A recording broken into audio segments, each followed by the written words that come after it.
Alloh birovga muhtoj qilmasin. Birovni ostonasiga sarg'aytirmasin. O'zidan o'zgani oldida boshlarimizni egiltirmasin. O'zidan o'zgani oldida muhtoj qilmasinki, alhamdulillah deb shukrni ko'paytiring. Hayotingizda, kalendaringizda, o'zingizni har kungi kunlik soatingizdagi kimni shukri ko'paysa, kim minnatdor bo'lsa, vaziyatdan, hodisalardan, kim nima ustingizga mayli alga aytadi ulamolar. Tosh otsa nima qiling desa, toshni o'sha yig'ib qo'ysang zo'r imorat chiqadi toshdan. Hozir juda chiroyli. Otaversin, loy otsa loyini to'plab qo'y, loy suvoq zo'r uylar chiqadi. Hech qachon undan xafa bo'lma. Senga ishlab berayotgan mardikor u. Seni yomonlayaptimi, senga yomonlik qilaman deyaptimi? Uni ko'rib turgan chevar bo'lgan Robbi bor. Sen hodisalarga, vaziyatlarga, qadaringga alhamdulillah deb rozi bo'lgin.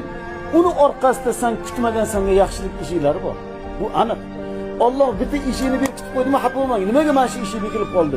U yoqdan xayr va baraka ikkita eshik ochiladi.